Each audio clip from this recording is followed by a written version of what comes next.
I am Luciana Hartwin. Welcome to the Lilith verse. If you find value here, please share, like, comment, and subscribe. Mesopotamia and beyond. Spirits of shadow at the edge of life. The night was never silent for the people of Mesopotamia.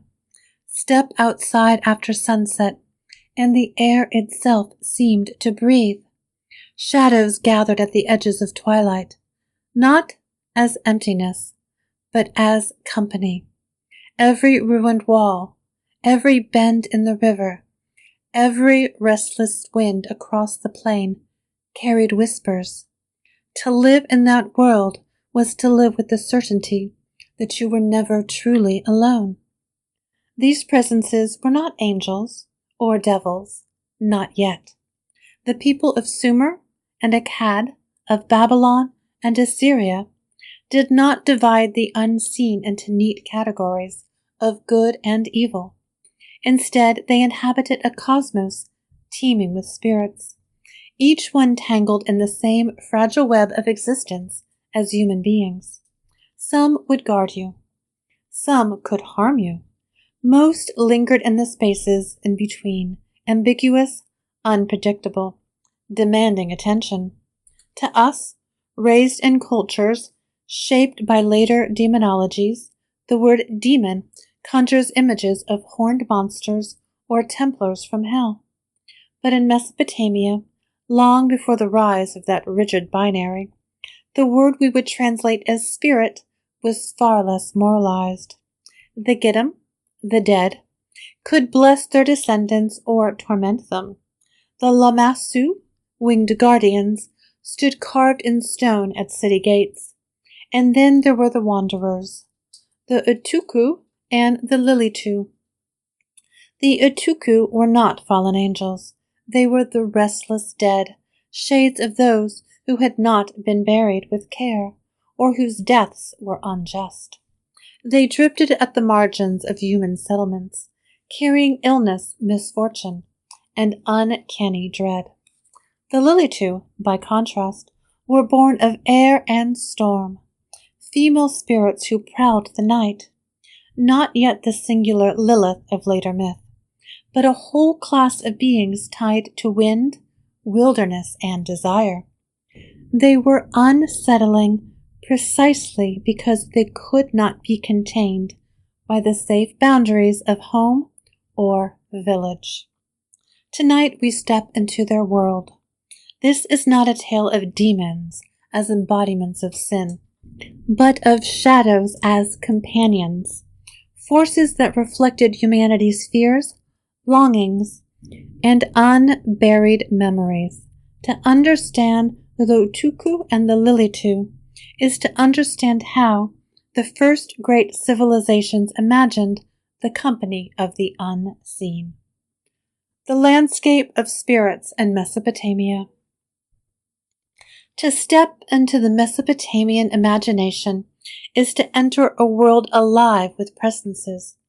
The lands between the rivers were not only fertile ground for crops and empires, but for spirits as well. The people of Sumer, Akkad, Babylon, and Assyria did not believe themselves isolated beings in an empty cosmos. They moved within a living web of forces, gods above, ancestors below, and countless spirits who lingered in the spaces in between. The cosmology was not neatly divided into light and darkness, good and evil. The Mesopotamian universe was layered and interwoven. At the top stood the great gods, dwelling in their celestial palaces, Anu, Enlil, Inanna, Shamash. Beneath the earth stretched the underworld, ruled by Ereshkigal, where the dead lived on as pale shadows.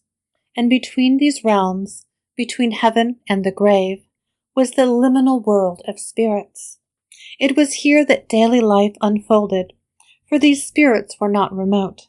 They were the restless breath in a ruined house, the flicker of sickness in a child's eyes, the sudden blessing of a bountiful harvest. They haunted thresholds, crossroads, doorways, riversides. They were part of the ordinary world, close enough to require constant attention. The Giddim, ancestral spirits, formed one of the most familiar categories. Every family carried a responsibility to honor their dead, to make offerings of food and drink so that their shades did not grow hungry.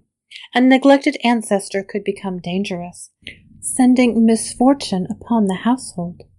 But a well-fed, well-remembered ancestor could guard their descendants, offering subtle protection. Death did not sever kinship, it only changed its terms. Alongside the ancestors stood the guardians, the Lamassu and Shidu, majestic hybrid beings, carved in stone at city gates and palace doorways. They were not just decorations. These colossal winged figures, part human, part bull or lion, stood as spiritual sentinels. They embodied protective power, pushing back the chaos that forever threatened human order. Every threshold needed a guardian, and the Lamassu's gaze was meant to paralyze any lurking evil. In the household, smaller protective spirits might be invoked through amulets or figurines, buried beneath doorframes or placed in corners, anchoring divine presence within the fragile space of human living. But for all the guardians and honored ancestors, there were also wanderers, spirits that unsettled and disrupted. The Utukku were among the most feared. Unlike the honored dead, these were shades without rest, people who had died violently, without proper burial, or without family, to tend their memory. They hovered at the edges of the living world, seeking warmth and attention, but bringing only sickness, nightmares, and fear. Some texts distinguish the Utukku Lilitu, the evil Utukku, who were specifically blamed for misfortunes. Incantations against them survive on clay tablets, invoking divine names and ritual actions to banish these spirits back to the underworld. What is striking about all these categories is how different they are from the later Christian concept of demons. Mesopotamian spirits were not fallen angels cast out of heaven for their rebellion. They were not cosmic enemies of the divine. Instead, they were part of the natural order of things, inevitable, persistent, unpredictable. Their existence explained why life was precarious, why crops failed, why illness spread, why dreams turned terrifying. They were not ultimate evil, but elemental presences at the thresholds of life and death. And thresholds were everywhere. To be human was to live in constant contact with these spirits, crossing from day into night, from one year into the next, from health into sickness. Each movement was a liminal moment when spirits pressed closest. Boundaries were fragile between house and street, village and wilderness, life and death. Every boundary was a place where the invisible might reach across. For this reason, ritual life in Mesopotamia was thick with acts of attention, offerings to the ancestors, prayers to the gods, charms against the Utukku, carvings of the Lamassu. All these practices were ways of negotiating with an unseen world that could never be ignored. In this landscapes, spirits were not other in the way later theology imagined them. They were neighbors, companions, threats, and protectors. Some reminded humans of their duties to family. Others reminded them of the fragility of life. Together, they created a universe where every shadow was potentially inhabited, every silence filled with presence. The Mesopotamian world was alive with thresholds, and the spirits who lingered there made sure no one ever crossed them carelessly. The Utukku, wanderers between worlds. Among the many spirits who haunted the Mesopotamian imagination, few were as dreaded or as pitied as the Utukku. They were not gods nor demons in the later Christian sense. They were the restless dead, spirits torn from the order of things, denied the peace of the underworld. The Utukku were wanderers between worlds, forever hovering at the edges of the living. In Mesopotamian belief, death was not an end but a passage. The soul, the Utumu, journeyed down to the realm of Ereshkigal, queen of the underworld. There, shades continued in a muted existence, eating dust and drinking muddy water, remembered only by the offerings of their descendants. For most, this shadow life was bleak but stable, part of the fabric of the cosmos. But for those who died violently, unjustly, or without proper burial, the journey was interrupted. The spirits remained untethered. These were the Utukku. The causes of their unrest were many. A soldier whose body was never recovered from the battlefield, a pauper who had no family to pour libations at his grave, a woman who died in childbirth, her passing unmarked by ritual. Anyone who was denied the rites of death risked becoming an Utukku. Injustice was also a catalyst. Murder victims, the betrayed, those wronged by their community. In life they had been forgotten or violated. In death they wandered. The behaviors of the Utukku were feared precisely because they blurred the line between physical and spiritual affliction. They did not appear as grotesque monsters, but as unseen presences that manifested through suffering. An Utukku could settle upon a household and bring sickness that no physician could cure. They whispered into dreams, twisting sleep into nightmare. They haunted abandoned places, ruins, wastelands, battlefields, where the veil between worlds was thin. In texts, they are often described as lurkers, spirits that cling to the vulnerable moments of human life. Childbirth, travel, illness, times when the body and soul were already weakened. To counter them, the Mesopotamians invoked protective spirits. The Sidu and the Lamassu stood as guardians at thresholds, both visible and invisible. Carved in stone, the colossal Lamassu, with their wings and lion bodies, were not merely symbols of royal power, but living presences meant to paralyze wandering evils like the Utukku. In homes, figurines and amulets carried the image of protective beings to ward off the unquiet dead. Protection required vigilance, for the Utukku were persistent. The surviving incantation tablets give us some of the clearest glimpses into the role of these spirits in daily life.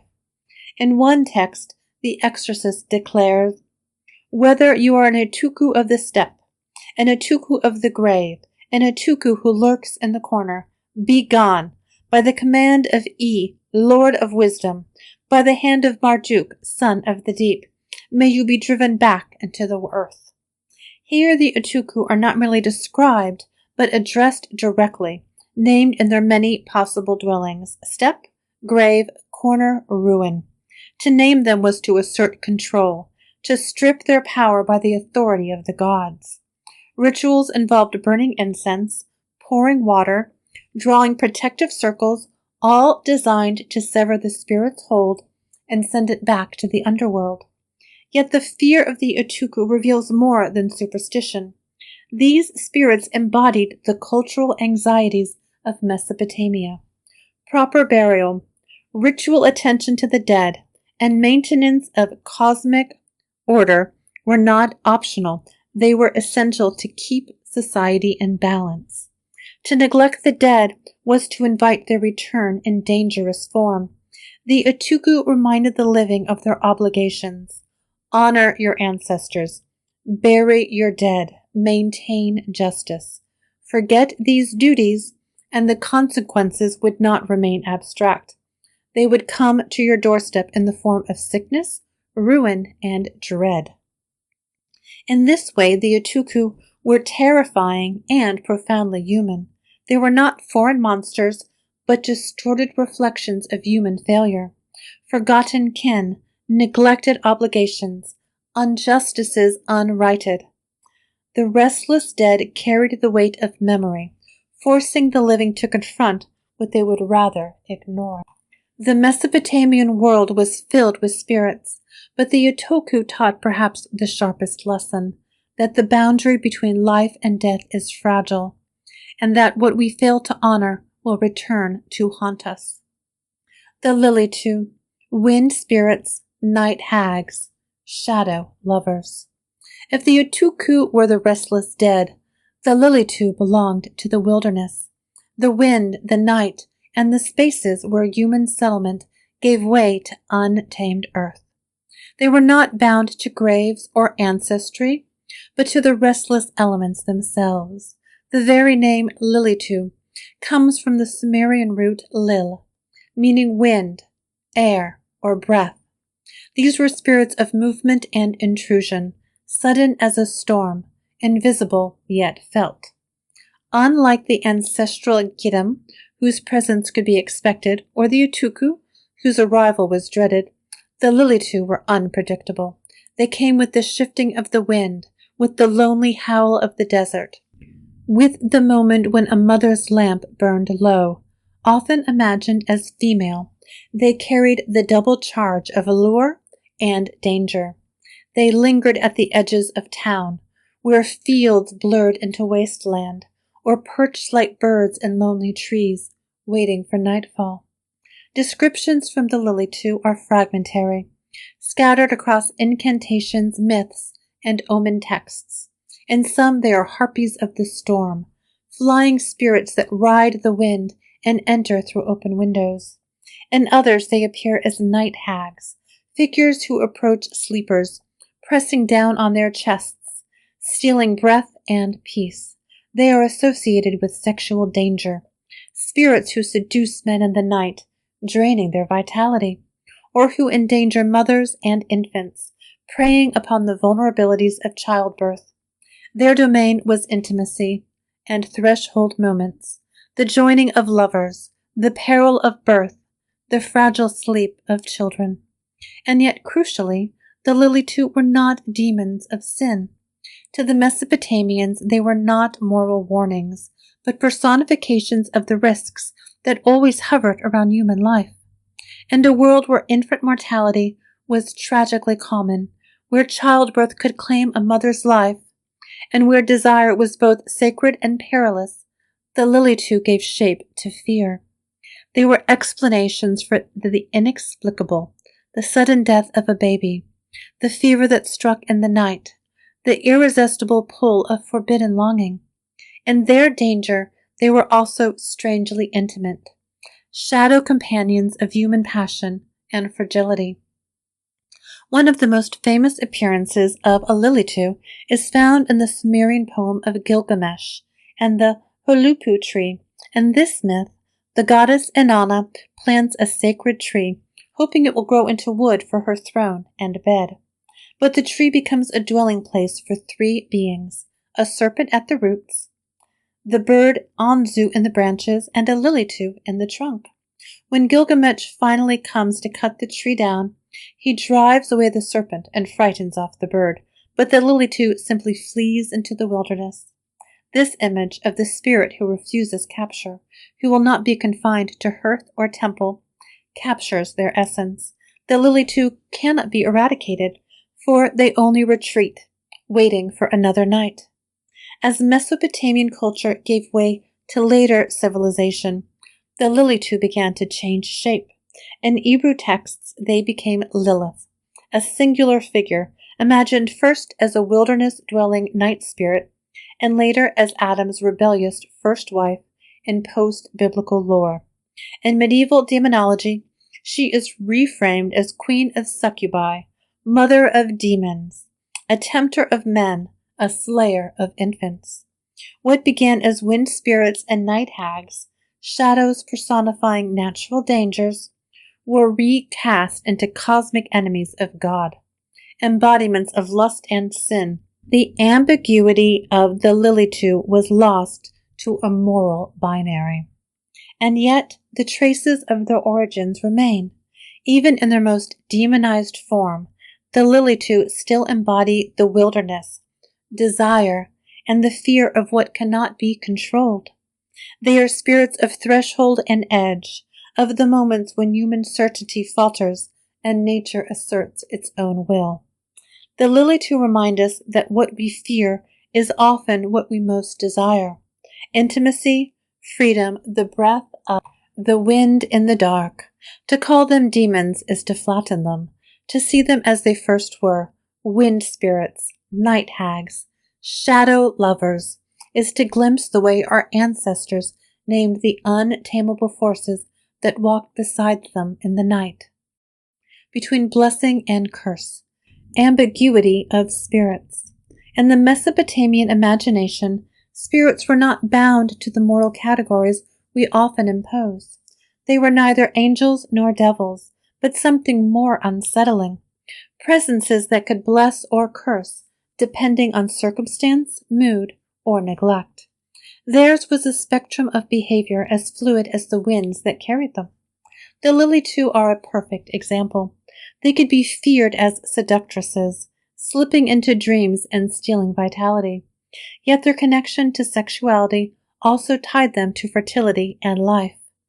In a world where reproduction was precarious, desire was sacred as well as dangerous. To invoke or appease the Lilitu was to acknowledge the double edge of intimacy, its power to create and to destroy. The Utukku too carried this ambiguity. Most often remembered as bringers of sickness and haunting, they could also act as warnings, omens in human form. To encounter an Utukku was to be reminded of neglected duty, of ancestors forgotten, of justice undone. Their terror carried a lesson: restore balance, honor the dead, perform the rituals, and the unrest might quiet. Even malevolent spirits, then, were woven into the fabric of order, forcing the living to remember their responsibilities. This ambiguity reflects the liminal quality of the spirits themselves. They lived in thresholds, between life and death, wilderness and settlement, dream and waking. In these in-between spaces, categories blurred. Safety could become danger in a breath. Blessing could slip into curse with a forgotten offering. The spirits embodied this instability, personifying the fragile balance of human existence in a cosmos that was never static. The Greeks would later have their own version of this understanding in the daemons. Like the Mesopotamian spirit, the daemons were not evil fiends, but intermediaries, guiding forces, inspirers of thought, companions both perilous and protective. Socrates spoke of his daemon as an inner voice, a warning presence. Only later, under Christian influence, would the word daemon darken into demon, stripped of its ambiguity. But in Mesopotamia, the ambiguity was the point. To live among spirits was to live in relationship, to understand that every power might help or harm, depending on how humans behaved. The spirits were mirrors of the liminal, reminders that life itself was precarious, never fully safe, never entirely doomed. Between blessing and curse, they demanded respect. Forbidden knowledge, rituals, incantations, and control. For the people of Mesopotamia, the spirit world was not abstract theology. It was a constant daily presence. To live among the Utukku, the Lilitu, the ancestral Gildan, and the protective Lamassu was to live in a fragile balance, forever negotiating with powers that could not be ignored. This negotiation was not confined to the temples of kings or the rituals of grand festivals. It seeped into households, doorways, and even children's cradles. Everyday life was steeped in the small acts of protective magic. Charms and amulets were the first line of defense. Small figurines of protective spirits, dogs, fishermen, or the fierce lion-headed Pazuzu were buried beneath thresholds or hidden in the corners of rooms. Their presence was meant to repel wandering evils, especially those who threatened women in childbirth. Amulets carved with cuneiform inscriptions invoked gods by name, demanding that no Utukku or Lilitu cross the sacred boundary of the house. Even the shape of a household object, the placement of salt or water, could serve as a shield. Ritual was woven into the fabric of ordinary existence, because danger was never far away. When ordinary measures failed, people turned to specialists. The exorcists were not sinister figures, but learned mediators between human and spirit worlds. They carried the lore of incantations, prayers, and ritual gestures passed down on clay tablets, some of which survive to this day. Their role was not simply to banish, but to diagnose, to determine which spirit had intruded, why it had come, and what balance must be restored. The exorcists were guardians of this hidden knowledge, men of wisdom whose craft was feared and respected in equal measure. One of the most famous cycles of text deals with the Utukku Lilitu, the evil Utukku. These incantations are elaborate verbal confrontations. The spirit is called out by name, its origin identified, its dwelling places listed. Whether you are an Utukku of the grave, an Utukku of the desert, an Utukku who comes forth from the mountain, be gone. By the command of E, Lord of the Deep, by the hand of Marduk, his son, may you return to the darkness below. By naming every possible manifestation, the exorcist left no avenue of escape. To describe the spirit was to contain it, to pull it into the realm of language and ritual, where human authority could assert itself. This was the paradox of Mesopotamian magic. Naming a spirit gave it presence and power, but also rendered it vulnerable. Once bound by words, it could be expelled. In later cultures, these practices became the stuff of forbidden lore, incantations against demons, secret tablets of spells, grimoires whispered about in hushed tones. But for the Mesopotamians, this was no occult dalliance. It was survival, with infant mortality high, disease rampant, and political upheaval constant. Magic was as necessary as bread. The rituals of the exorcists were not diversions, they were bulwarks against chaos. Yet the danger of this knowledge remained. To know the name of spirits, to carry the words of banishment, was to hold a double-edged power. The same lore that could protect could also tempt. For if a spirit could be banished, perhaps it could be summoned. If it could be bound, perhaps it could be turned to one's own end. Thus forbidden knowledge lived on the border of fear and necessity. In Mesopotamia, the spirit world was not conquered. It was managed, coaxed, and carefully contained. The clay tablets of incantations, the household charms, the whispered prayers were not curiosities but lifelines. And those who knew how to speak to spirits walked a perilous path, balancing between blessing and curse with every word. Beyond Mesopotamia, transformation across time. The spirits of Mesopotamia did not stay confined to the land between the rivers. Ideas, like rivers themselves, flow outward, carrying fragments of story and belief across time, reshaping themselves in new tongues and new theologies. The Utukku and the Lilitu, once restless shades and wind spirits at the edge of human life, would find new masks in Hebrew, Greek, and later Christian thought. With each transformation, something was lost, and something was hardened. In Hebrew tradition, the Lilitu became Lilith. In Isaiah 34:14, she appears fleetingly as a wilderness dweller, translated variously as night creature or screech owl. Here she is not yet the defiant first wife of Adam, nor the queen of succubi, but the echo of Mesopotamia's wind spirits, female figures haunting desolation, unsettling in their freedom. It was only in later medieval texts that Lilith's story crystallized, a woman who refused submission, cast out of Eden, becoming a predator of infants and men alike. What began as an ambiguous air spirit became, through centuries of retelling, a singular embodiment of female rebellion and danger. The Greeks, too, inherited and reshaped these ideas. Their daemons were originally much like the Mesopotamian spirits, intermediaries between gods and mortals, inspirers of thought, guardians of fate. A daemon could bring blessing or misfortune. It was not evil in itself.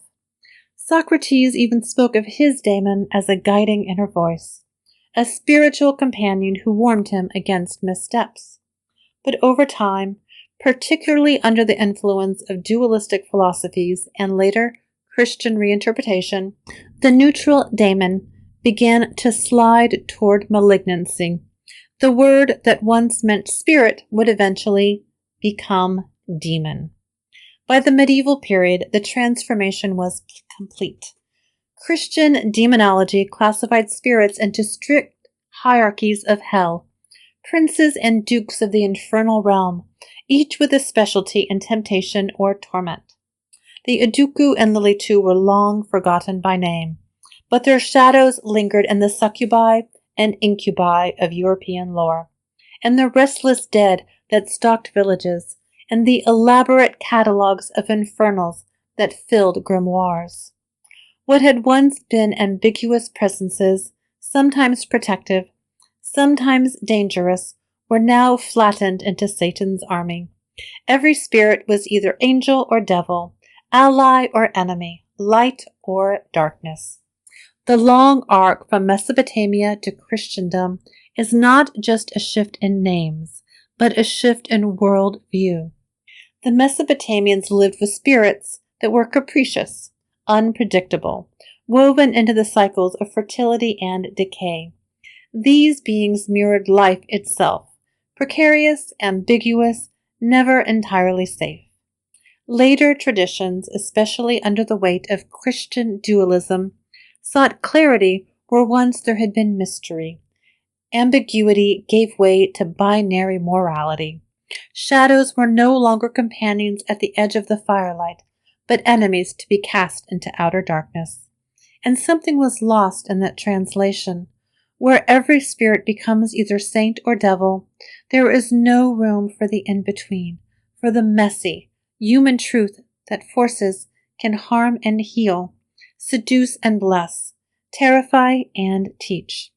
The Utukku and Lilitu remind us of a world that accepted complexity, a world where shadows were not only threats, but necessary companions. To demonize them was to simplify them, and in doing so, to simplify ourselves. Modern echoes and shadow companions. Though thousands of years separate us from the clay tablets of Mesopotamia, the shadows they described still walk with us. The Lilitu and the Utukku have changed names and faces, but they remain alive in our stories, our psychology, and our spiritual practices. Nowhere is this clearer than in Lilith herself. What began as a storm spirit, haunting wilderness and desolate places, has become an icon of rebellion. In medieval lore, she was cast as Adam's first wife, a woman who refused submission. In modern times, that condemnation has been inverted into a symbol of strength. Lilith has become a banner for those who claim their autonomy, especially women who see in her refusal the sacred right to define themselves. She is not merely a demon, but a mirror of resistance against imposed order. Psychology, too, has rediscovered these shadows. Carl Jung spoke of the shadow as the hidden self, the repressed desires, fears, and instincts we deny. In dreams and visions, these aspects often appear personified, figures who terrify us precisely because they are part of us. The ancient Mesopotamians gave these shadows names, Utukku, Lilitu, while Jung saw them as psychological truths. Both perspectives agree. What is unacknowledged does not vanish. It returns, restless, demanding recognition. In modern witchcraft and spiritual practice, many have been reclaiming these beings not as enemies, but as companions. The idea of the familiar spirit, the ally at the crossroads, or the guard who emerges in meditation, echoes the old Mesopotamian sense that spirits are neighbors rather than ultimate foes. Some practitioners work with Lilith as a guide into personal power. Others see the Utukku less as terrors of the grave and more as archetypes of grief, unresolved trauma, and ancestral memory. To engage them is to sit with what is difficult, to make peace with what has been buried. So what would it mean to sit with your own Utukku, not the restless spirit of a stranger, but the neglected parts of yourself, the wounds you carry, the griefs unacknowledged, the desires left unspoken? What would happen if instead of banishing them, you poured them a libation, offered them a place at your table, and listened? The Mesopotamians knew. The unburied will not stay silent. Perhaps our task is not to drive them away, but to walk with them. Shadow companions who remind us that to be human is to live always in the company of the unseen. Conclusion. The night was never silent for the Mesopotamians. It pulsed with presences, the whisper of wind against reeds, the creak of beams in the dark, the flicker of a shadow just beyond the lamplight. To them, these were not empty accidents. They were voices. They were company. And not all were malevolent. Some protected, some warned, some lingered only to remind the living of their obligations. The Utukku and the Lilitu remind us that the unseen is rarely simple. These spirits were not devils in eternal opposition to the divine. They were wanderers, seducers, companions, and omens, mirrors of the human condition itself. The Utukku embodied the unburied and the unacknowledged, griefs and injustices left unresolved, the duties to the dead neglected. The Lilitu carried the edge of desire, the beauty and peril of intimacy, the fear of loss in childbirth, and the thrill of passion that could not be contained. Together they traced the shadowed outline of life's uncertainties. As their stories filtered outward into Hebrew, Greek, and Christian thought, their ambiguity was stripped away, pressed into the molds of sin and salvation. But in their earliest forms, they spoke with a different wisdom. They taught that life is lived in the company of shadows, that danger and blessing often wear the same face, and that what we ignore will always return to us in another form. Perhaps our ancestors were not warning us against evil so much as they were teaching us how to live with what cannot be tamed, with death at the threshold, with desire in the night, with the restless company of memory. To walk with shadows is not to surrender to them, but to understand that they are, and always have been, part of what makes us human. If you found value here, please share, like, comment, and subscribe. I am Luciana Hartwin, and this is the Lilith Verse.